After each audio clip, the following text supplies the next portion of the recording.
Não são todos os países que têm a possibilidade de iniciativa popular, de projeto de lei de iniciativa popular. E até hoje não houve nenhuma lei de fato que tenha sido 100% de iniciativa popular no Brasil. Porque você precisa de um número muito grande de assinaturas, 1% do eleitorado distribuído em pelo menos 5 estados, com pelo menos 0,3% em cada estado. É mais ou menos isso. 1% do eleitorado hoje dá mais 1 milhão e pouco de assinaturas. Distribuídas em alguns estados, tem um procedimento bastante complexo de conferir todas as assinaturas, uma por uma, são milhões, e é muito difícil conseguir isso. Então, assim, em tese, qualquer pessoa, qualquer organização, qualquer grupo de organizações poderia tentar apresentar um projeto de iniciativa popular no Congresso Nacional. Bastaria recolher todas essas assinaturas em favor do projeto distribuídas por alguns estados do Brasil, o que é muito difícil, porque você precisa ter uma capacidade de organização muito grande para conseguir esse número enorme de assinaturas, e precisa ser um tema que tenha também um apoio, um apelo popular muito grande, o que também nem sempre é fácil. É por isso que algumas das principais tentativas de iniciativa popular, por exemplo, o caso da lei da ficha limpa, que começou com um projeto de lei de iniciativa popular, em algum momento é simplesmente adotada, por assim dizer, por algum parlamentar e é proposta pelos meios tradicionais, para facilitar as coisas. Como tem o apoio de alguém propõe lá dentro para pular um pouco o processo de conferir assinaturas, etc. Porque é bastante complicado.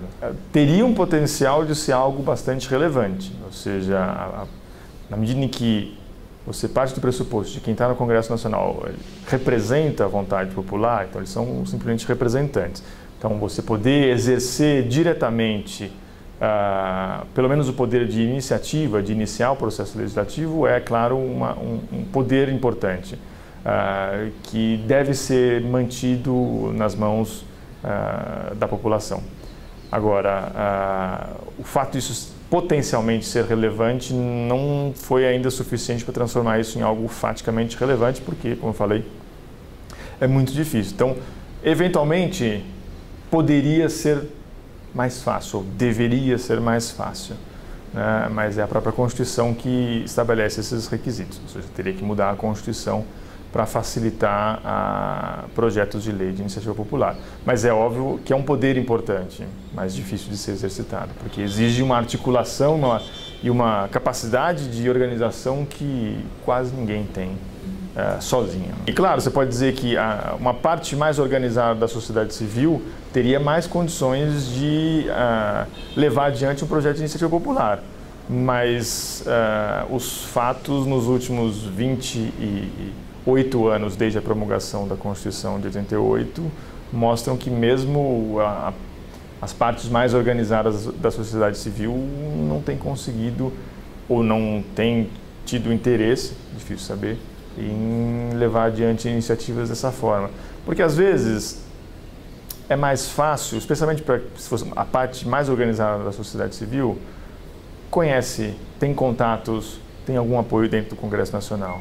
É mais fácil convencer um deputado ou um senador a apresentar um projeto de lei do que juntar milhões de assinaturas. Embora, simbolicamente, juntar milhões de assinaturas seja mais relevante, mais importante, mas é muito mais difícil.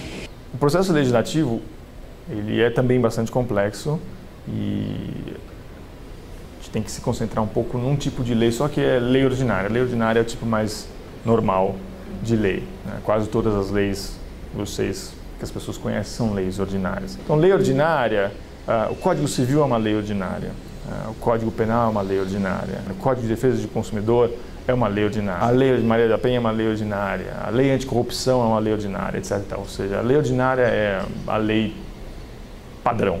Você tem emendas constitucionais, você tem medidas provisórias, que são coisas diferentes de lei, embora elas tenham um objetivo mais ou menos parecido em alguns aspectos.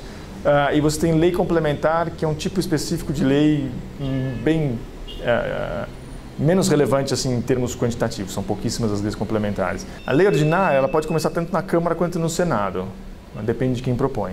Se alguém dentro da Câmara, começa na Câmara, se alguém dentro do Senado, começa no Senado, e se é qualquer outra pessoa legitimada a propor uma lei, também começa na Câmara. O presidente da República pode propor lei, projeto de lei, então começa na Câmara. Simplificando bastante, um projeto passa por várias comissões temáticas, dependendo do tema da lei. Pode ser comissão sobre tributo, comissão sobre agricultura, comissão sobre relações exteriores. Toda a lei passa, com certeza, por uma comissão chamada Comissão de Constituição e Justiça e Cidadania, que é uma comissão dentro da Câmara e também no Senado, que analisa se a lei que está sendo discutida, se o projeto que está sendo discutido é compatível com a Constituição ou não. Se ele disser que não, acaba aí. E depois, simplificando bastante, isso é votado no plenário. Então, é votado no plenário da Câmara, vai para o Senado pode mudar. Se ele não mudar e aprovar, vai para o presidente ou para a presidente da República para sancionar ou para vetar, ou seja, para aprovar ou para recusar. Para aprovar uma lei ordinária, eu preciso de maioria simples do Congresso Nacional. Para aprovar uma emenda constitucional, eu preciso de 3/5 da Câmara e 3/5 do Senado. E uma outra diferença, isso não vai depois para a presidência da República, ou seja, não tem sanção e veto. É só o Congresso que faz sozinho. Aprovou, está aprovado. A Constituição está acima de todas as leis, do ponto de vista da hierarquia. Então, por isso que todas as leis têm que ser compatíveis e respeitar a Constituição, que é um pouco uma tarefa que o Supremo Tribunal Federal exerce, de controlar. Depois que uma lei é feita, promulgada, publicada, etc. e tal, alguém pode questionar a compatibilidade da lei com a Constituição. Vou dar um exemplo bem simples. Se o Congresso Nacional fizesse uma lei instituindo a pena de morte, a Constituição diz que não existe pena de morte. Então, essa lei não é compatível com a Constituição. Logo, se o Congresso Nacional ainda assim insistisse em fazer uma lei como essa, alguém questionaria isso no Supremo Tribunal Federal, que poderia, nesse caso, deveria declarar essa lei inconstitucional e a lei seria nula. A elaboração da lei, em geral, o processo legislativo envolve várias vontades. Pelo menos a do Poder Legislativo, ou seja, do Congresso Nacional, e do Poder Executivo, ou seja, da Presidência da República. Pode envolver outros, pode envolver, por exemplo, um projeto de iniciativa popular, envolver a vontade também da população. Mas o processo de elaboração da lei sempre envolve uma certa conjunção de vontades. Em tese, as pessoas imaginam, e muita gente acredita, que são duas vontades completamente separadas. Tudo no Congresso Nacional, depois que acabar no Congresso Nacional, vai para a Presidência da República, no caso de lei ordinária, que pode vetar ou sancionar. E como se ninguém conversasse. Mas é óbvio que isso não é assim. O presidente da República, para governar, precisa de apoio no Congresso Nacional. Porque para governar você precisa fazer lei, entre outras coisas. Às vezes, no caso brasileiro, você precisa mudar a Constituição, quando o seu projeto de governo não é tão compatível com a parte da Constituição, você precisa de apoio no Congresso Nacional. Sem apoio no Congresso Nacional, você não governa. Mesmo que você faça coisas por medida provisória, que é algo que o presidente faz sozinho, isso precisa ser aprovado depois pelo Congresso Nacional. Então, é por isso que todo presidente da República tem uma coalizão de partidos que o apoiam.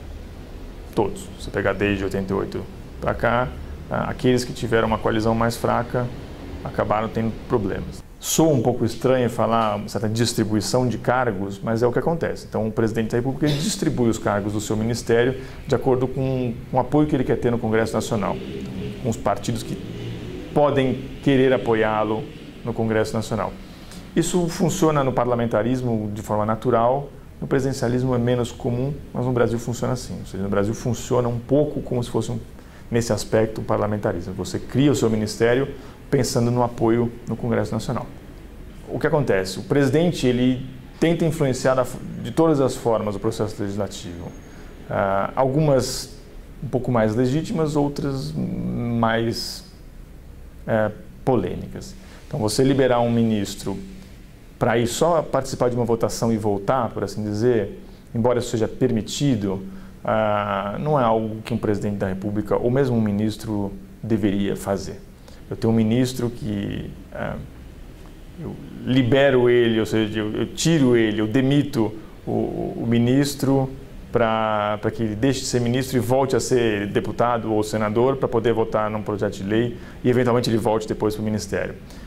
Um pano de fundo disso é a possibilidade que poderia e talvez deveria ser repensada de deputados e senadores serem ministros. O que significa isso? Eu posso distribuir o meu ministério pensando nos partidos que querem me apoiar no Congresso Nacional, mas eu não preciso pegar pessoas lá de dentro necessariamente. Ou, se eu quiser pegar pessoas lá de dentro, eu poderia pensar num sistema em que eles devessem ter que abrir mão do mandato. Ok, se você é senador, você é deputado, você quer ser ministro? Ok, mas você vai deixar de ser senador e vai deixar de ser deputado. Para acabar um pouco esse vai e volta. Qualquer pessoa pode ser ministro. Basta o presidente ou a presidente da República querer. Em geral, talvez isso seja interessante comentar, em geral a gente imagina que o ministro é uma pessoa especializada, um grande especialista na área do seu ministério. Mas isso quase nunca é assim, em quase nenhum lugar do mundo. Ou seja, com algumas exceções. O ministro da Justiça é sempre alguém ligado ao direito. Mas não significa que o ministro da Pesca seja alguém especialista em pesca. Nem mesmo que o ministro da Saúde seja necessariamente um grande especialista em saúde ou que o ministro da Educação seja um enorme especialista em educação. É bom que seja, mas não necessariamente alguém que seja um especialista no sentido acadêmico da palavra. Porque ser ministro não é simplesmente entender de uma matéria, eu entendo muito de educação, eu entendo muito de saúde, eu entendo muito de turismo, mas saber também negociar, colocar suas pautas, levar suas pautas adiante, o que às vezes um sujeito que é um acadêmico, um enorme especialista numa área, não necessariamente sabe fazer. Então, ser ministro é mais do que entender muito do assunto, porque você tem que lutar por dinheiro, você tem que lutar por recursos, tem que lutar por ideias, e isso nem todo acadêmico sabe fazer.